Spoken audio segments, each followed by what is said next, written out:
Antes do capítulo 16, a gente vê o fato de que Paulo e Barnabé se desentendem, há uma desavença tal entre eles, por causa de João Marcos, conforme eu mencionei há pouco ali embaixo. E Barnabé pega seu primo João Marcos, vai para Chipre. E Paulo, escolhendo a Silas, volta aos lugares aonde, teoricamente, ninguém com bom senso, depois de ter sido preso, fustigado, apedrejado até a morte, gostaria de voltar, mas é o caminho que Paulo quer fazer, para ver como os irmãos passavam e para fortalecer-lhes a fé. Enquanto isso, Barnabé e João Marcos viajam para Chipre. E, num certo sentido, Barnabé desaparece da história naquela escolha que ele fez de ir com João Marcos para Chipre. E Paulo decidiu ir pelo caminho que ninguém deveria ir. O caminho onde eles já tinham conhecido as hostilidades demasiadas, que foi o que eles experimentaram. E ele vai, confirma aqueles irmãos naqueles lugares, ele já chega com mais discrição. Àquela altura ele já era uma figura pública naqueles lugares, portanto, ele passa com discrição muito maior, indo apenas nas casas dos irmãos e fortalecendo-lhes a fé. Quando eles saem dali, a narrativa do capítulo 15, a gente entra no capítulo 16, a gente vê que ele chega numa cidade chamada Derbe e Listra, e ele encontra uma pessoa, um rapaz chamado Timóteo, de mãe judia e de pai grego, e que tinha sido criado desde a infância aprendendo as escrituras, como Paulo mesmo vai dizer posteriormente na carta que ele destina a Timóteo. E esse Timóteo, que era uma pessoa tímida, uma dificuldade muito grande de se impor, de se expressar, de afirmar suas posições, estranhamente, pelo caráter, todavia, que tinha, Paulo escolhe, não por causa do seu carisma, mas por causa do seu caráter, e diz: vem comigo. E Timóteo vai.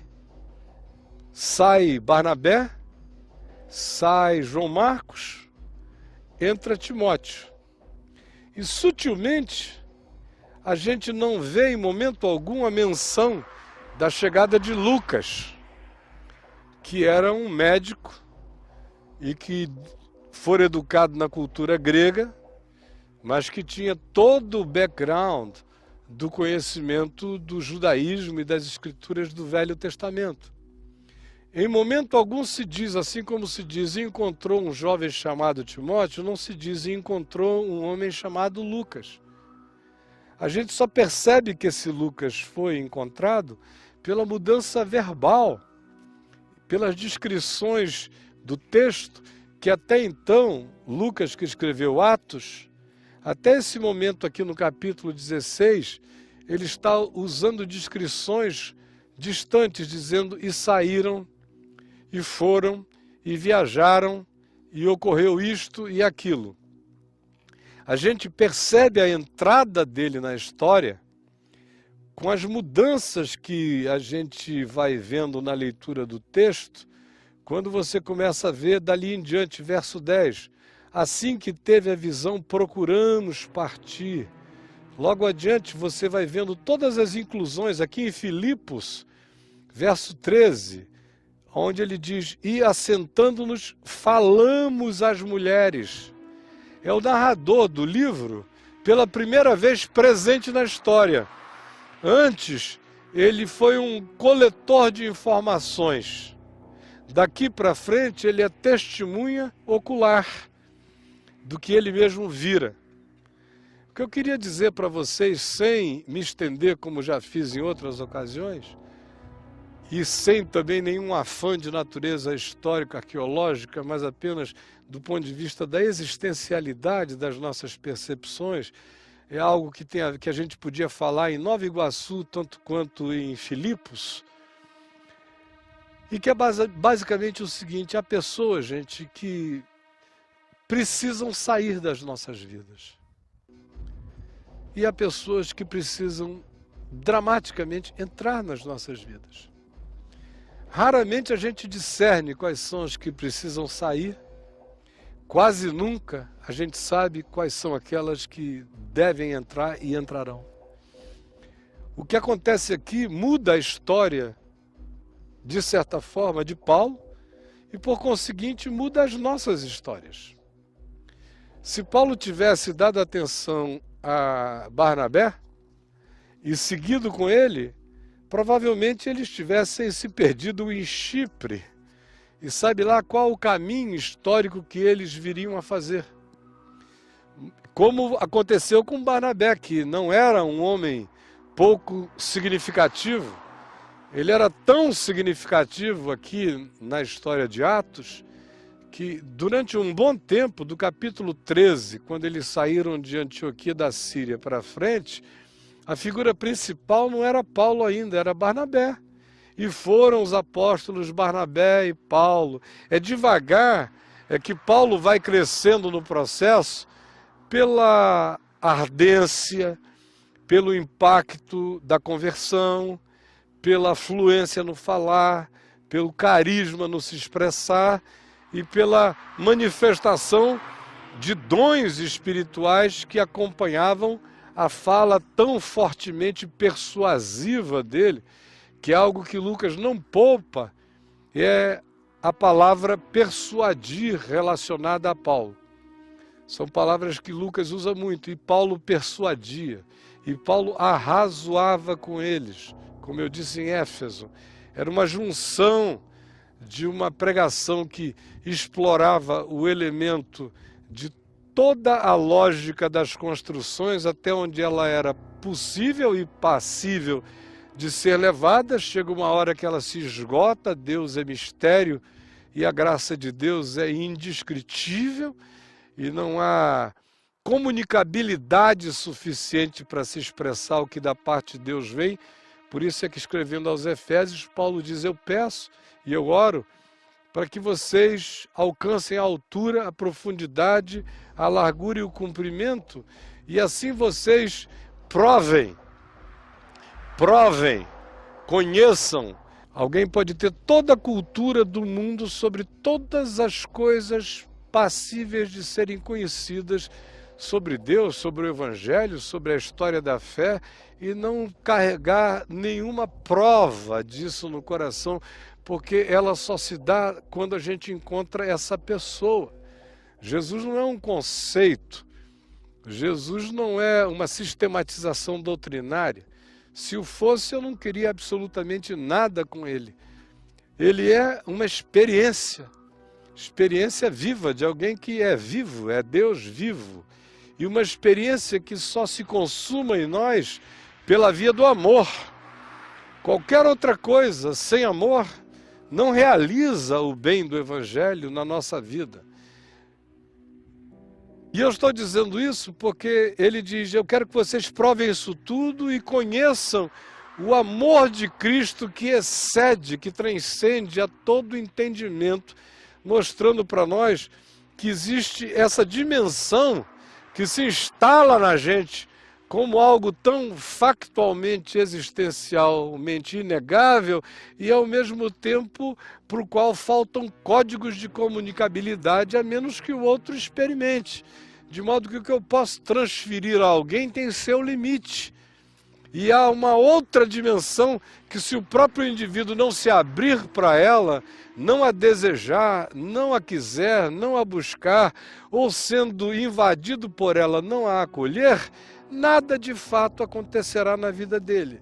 Agora, quando acontece, acontece no nível de certa possibilidade de ser contada, de ser expressa, de ser narrada, de ser comunicável, mas num outro nível acontece numa dimensão tão particularizada, tão existencial, que é impossível de ser comunicada. Ou você conhece ou você não conhece.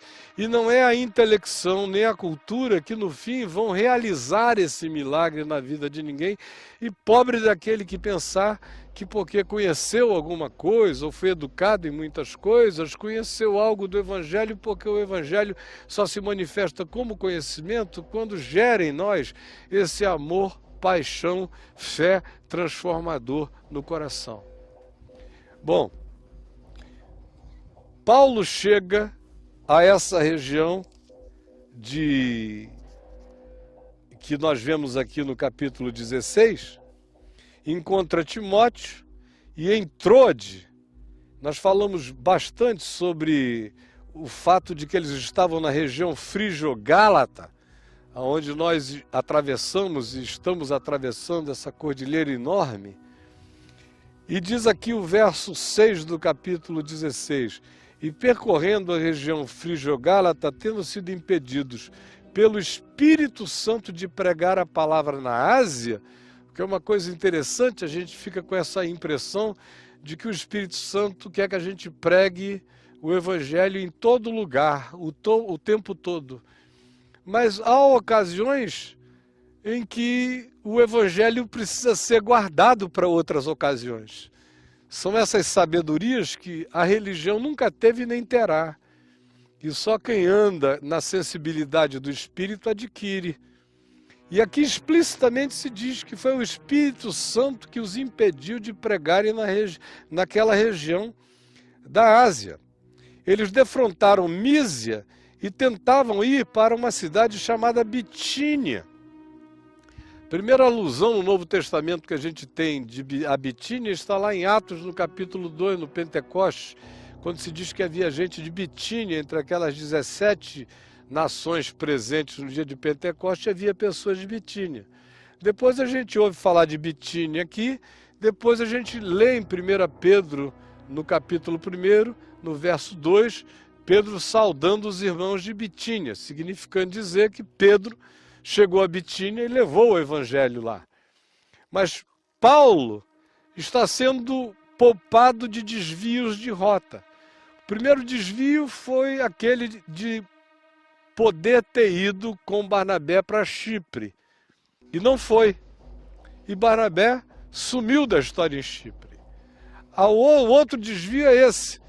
Ele queria ir para algumas regiões da Ásia em que o Espírito Santo o impediu.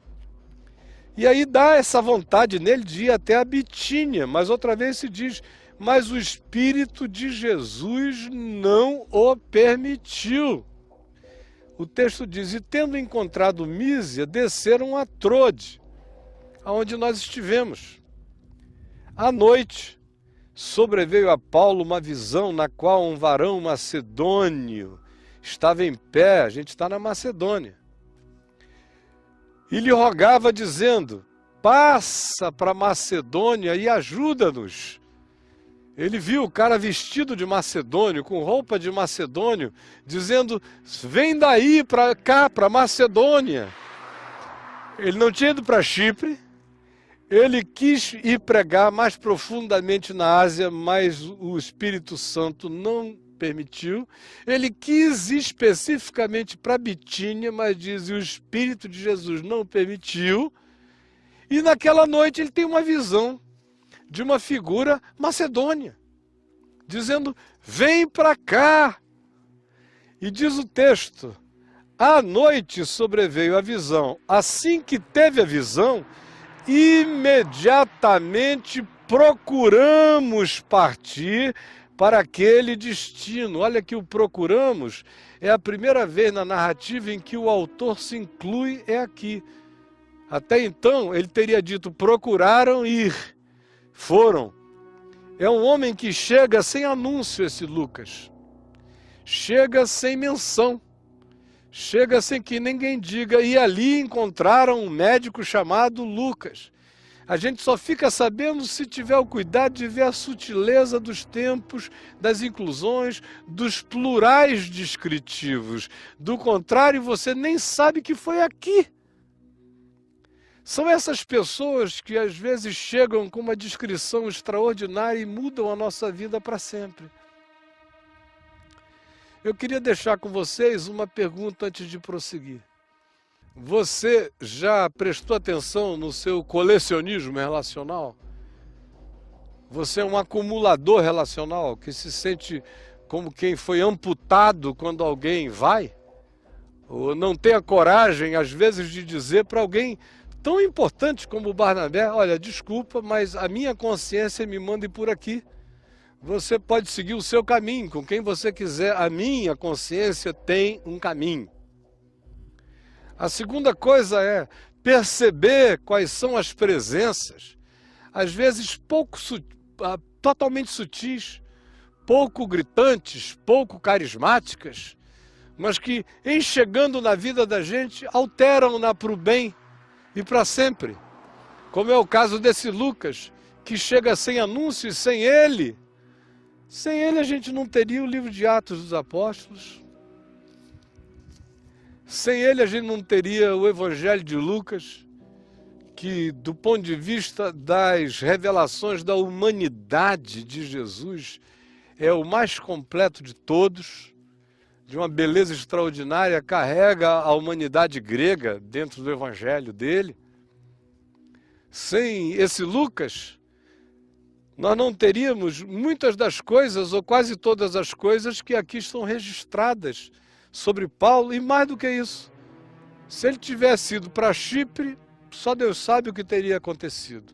Para Bitínia, poderia ter sido um enterro, porque são coisas que a gente não presta atenção, mas determinadas escolhas que a gente faz mudam a existência da gente para sempre, para o bem ou para o mal. Podem tirar a gente do cerne de um caminho que potencializa a vida da gente para outros na história. Ou podem colocar a gente num lugar de sepultamento de dons, de possibilidades, de relacionalidades, de modo que ter atenção em relação a quem tem que ir e em relação a quem chegou, e ao discernimento a respeito da saúde que ambas as coisas carregam em si, a coragem de dizer não dá mais para prosseguir é fundamental. Tanto quanto a sabedoria de dizer vamos acolher, admitir. Às vezes você está acolhendo na descrição de quem chega absolutamente sutil, uma sutileza que só é sutil para outros, mas que para a sua vida vai ser uma adição de um potencial sem o qual você não seria quem você poderia se expressar. E eu não me refiro apenas na história, mas do ponto de vista até do que seja valor agregado para a vida e para o coração. Se Lucas não tivesse chegado, não teria o Evangelho, não teríamos Atos. E Paulo, se tivesse insistido, daquele tipo, não, Jesus disse, ide por todo mundo e pregai o Evangelho a toda criatura, quem crer e for batizado será salvo. Portanto, tem gente da Bitínia para a Bitínia que eu vou, com aquelas definições missionárias que abrem assim o mapa, sabe esses mapas? Janela 1040. É para cá que temos que ir, sem perguntas, sem sensibilidades, sem verificação de quais são as oportunidades reais. E aqui é tão claro quando se diz o Espírito Santo não deixou. 2 vezes. Pedro foi, e foi bom que Pedro tivesse ido. Paulo talvez tivesse sepultado lá. Agora, porque ele não foi para Bitínia, ele encontrou a Lucas. Porque encontrou a Lucas, a gente sabe tudo que a gente sabe. Nós não estaríamos visitando esses lugares com a consciência mínima que a gente tem sem Lucas. Nós não teríamos a riqueza humana do Evangelho de Lucas sem Lucas. E nós não teríamos a sequência disso tudo que a gente lê aqui, ó, é porque Paulo não foi para Chipre, nem foi para a Bitínia. Foi porque ele teve a coragem de deixar um cara tão importante como o Barnabé ir, e teve a coragem de acolher um cara tão sem expressão aparente como Lucas, é que a história inteira muda. Frequentemente a gente faz as escolhas das aparências. Quem é que do meu lado é Júpiter?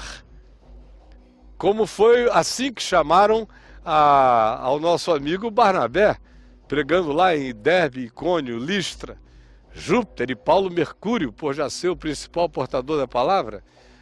De Júpiter eu não largo. Não, deixa Júpiter fazer o caminho dele. E às vezes é um meteoro simples que vem passando por ali sem nenhuma grandeza planetária que vai fazer toda a diferença na história da existência da gente. Olha só, tivesse ele ido para Bitínia, nós não teríamos, por exemplo, o que nós visitamos hoje aqui em Filipos. Nem teríamos a carta aos Filipenses. Vocês já imaginaram o que seria a gente estar aqui conversando sem a consciência da carta aos Filipenses? Se bem que para muita gente aqui não faz a menor diferença, porque nunca leram, nunca estudaram, e ali na televisão pior ainda. Mas para mim, a diferença é total, e para quem quer que tenha tido essa experiência, a diferença é radical. Porque ele não foi para Bitínia, ele veio para Filipos, a gente tem a história de Filipos, a gente tem a conversão de Lídia, a gente tem o carcereiro, a gente tem uma igreja que nasce aqui, a gente tem uma carta magnífica que mudou a vida de milhões de pessoas na história humana. Mas ainda, porque ele não foi para Bitínia, ele foi para Tessalônica, para onde nós iremos.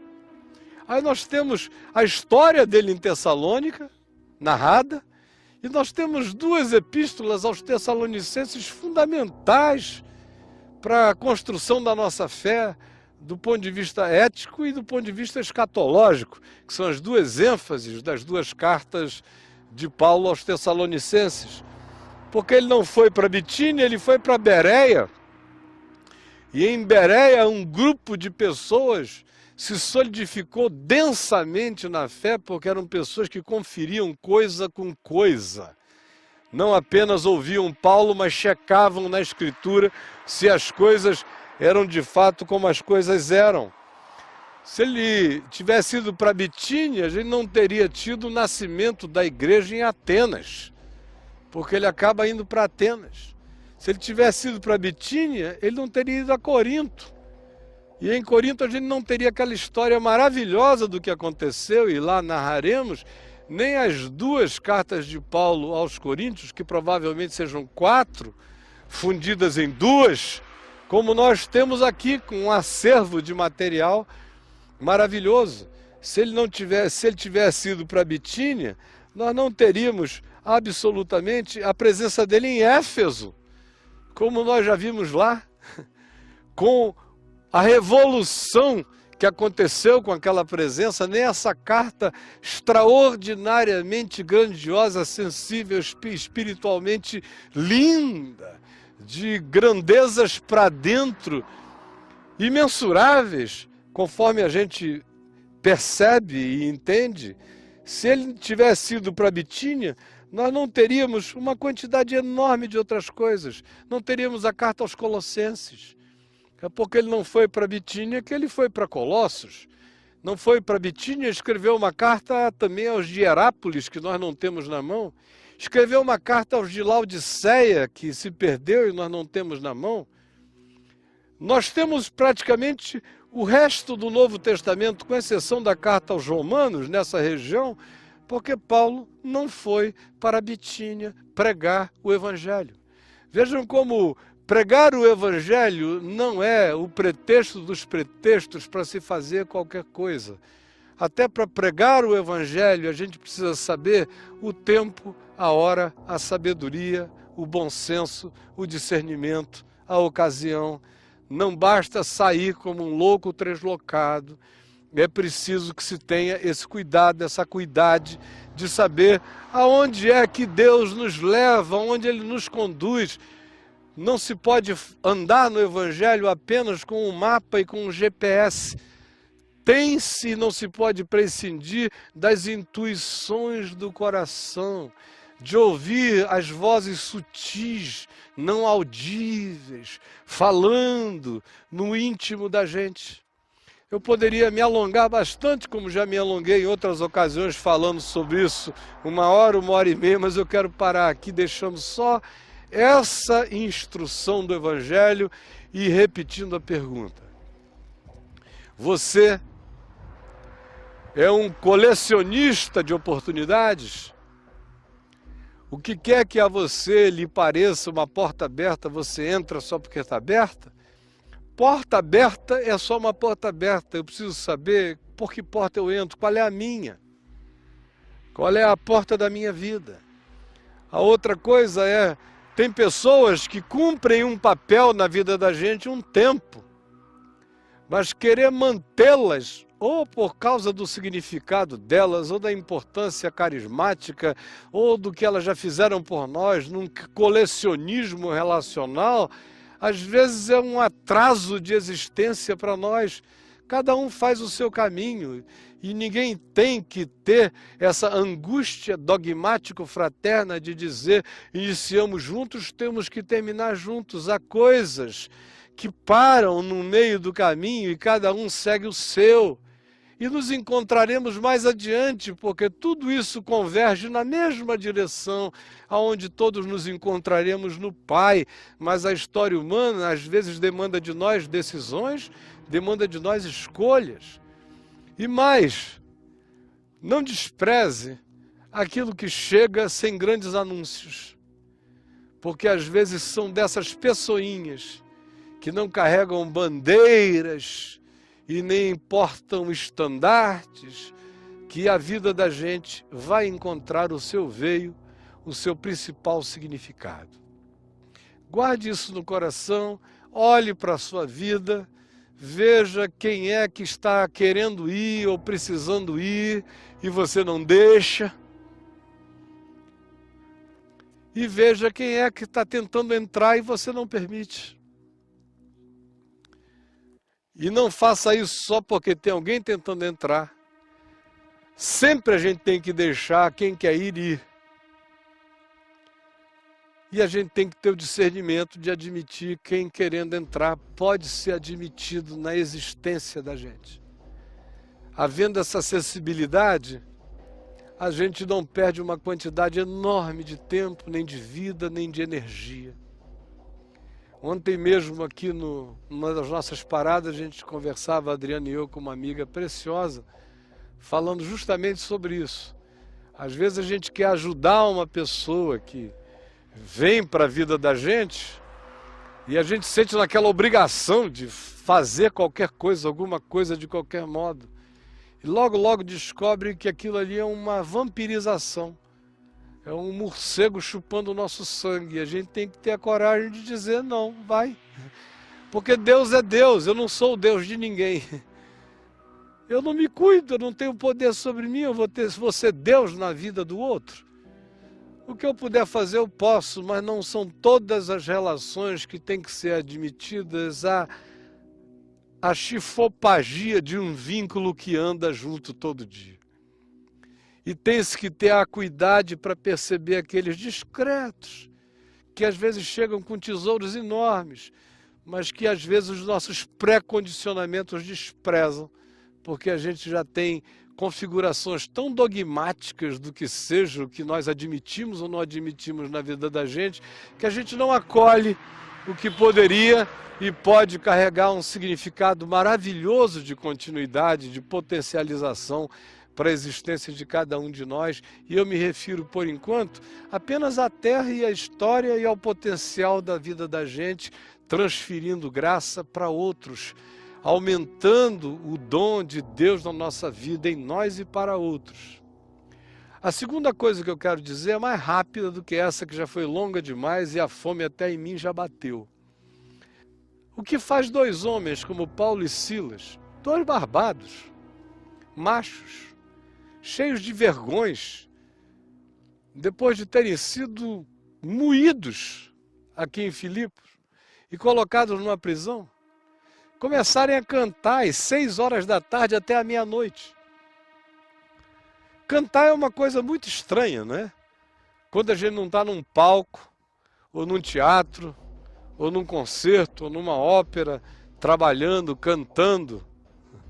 Ou quando a gente não está reunido com os amigos, animados por um vinho, uma cerveja, uma bebida, um churrasco, qualquer coisa assim.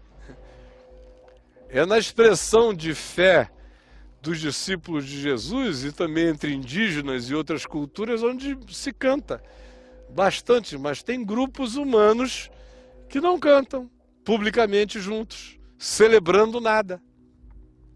Mais esquisito ainda é apanhar, tá todo lanhado, sem curativo, sangrando, ardendo, numa prisão, cantando. 2 machos. Não tem nem o pretexto do romance. Dizer, meu Deus, eu estou todo ferrado, mas na prisão aqui ao lado tem aquela gracinha que quando a gente sair daqui vai valer a pena, deixa eu cantar. E não é Vinícius que eles estão cantando, não é Tom, não é nada disso. Eles estão cantando a Jesus. É mais esquisito ainda. Cantar um homem. Jesus! Gente, é muito esquisito.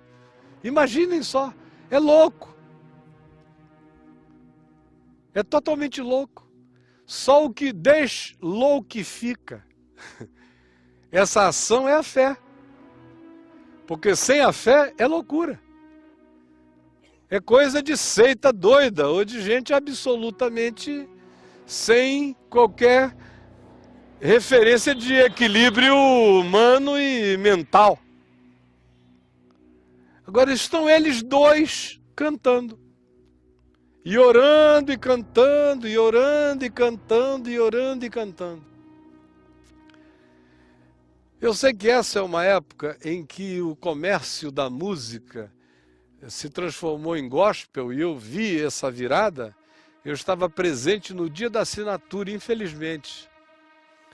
Nós morávamos na Califórnia, e o Estevão Hernandes, que foi quem comprou a marca, que era antes do Elias da Bom Pastor, que tinha registrado a marca gospel, mas o Estevão deu um salto por cima de todo mundo e foi direto lá na Word, no Texas, que era a grande detentora de todos os artistas cristãos americanos que já estavam corrompidos desde a década de 70. O que hoje a gente vê no Brasil, na América já está rolando desde a década de 70. E um amigo dele, que era meu amigo, por quem eu tinha muita consideração, em razão do qual eu estava passando aqueles 6 meses que viraram quase 2 anos na Califórnia, porque ele tinha pago estúdio de TV para eu gravar quase 1 ano de programas de televisão em São Paulo, e tinha me colocado na TV sem que eu gastasse nada. Esse mesmo indivíduo me ligou e disse, olha, eu estou precisando ir ao Texas na Word, e eu não falo uma palavra em inglês, será que o senhor poderia me ajudar? Aí eu fui, peguei-o em Miami, viajamos para Nashville, depois nós fomos para Word, aquele edifício enorme. Aí chegamos lá, foi que eu fui entender o que estava acontecendo. Ele estava fazendo um contrato para ser o detentor exclusivo de tudo que fosse gospel no Brasil e contratando todos os cantores americanos e ia lançar a marca aqui. Aí eu gelei, não é? Falei, olha, esse pessoal daqui já está todo estragado, você vai levar esse bagulho para lá, ainda tem gente honesta lá, cuidado para vocês não corromperem isso. Não, não vamos fazer nada disso, vai ser tudo muito bom. 1988. Pois bem, deu no que deu. Está aí, eu vi o dia, a chancela, aonde essa desgraça inteira se instalou. Tomem cuidado, gente, para que esse espírito gospelento, nojento, não tire de vocês a espontaneidade de todas as formas de adoração e de louvor, inclusive de canção. E nós não estamos aqui para ficar fazendo análise crítica de nenhum tipo de música. O que se torna louvor como canção é o que brota sinceramente do seu coração. Foi isso que impactou aquele carcereiro. 2 homens feridos, cantando e orando durante a noite. enquanto ele lá dentro dizia: o que que esses loucos fazem? Foi ouvindo a expressão sincera desse brotar. E aquele terremoto chega para nós com uma ilustração com a qual eu quero concluir. Eu já vi muito terremoto acontecer quando a gente começa de coração a adorar. A adorar. Terremotos mesmo, que a casa não cai, mas tudo que te prende, te solta. Essa é uma dimensão da fé que está morta na vida da maioria de nós. E que eu queria, em nome de Jesus, com a singeleza desse encontro, dessas palavras que para alguns podem parecer até tolas, estimular vocês a não deixarem isto, sob hipótese nenhuma, morrer no coração. Não apenas como expressão de cântico, mas como expressão, sobretudo, de uma adoração.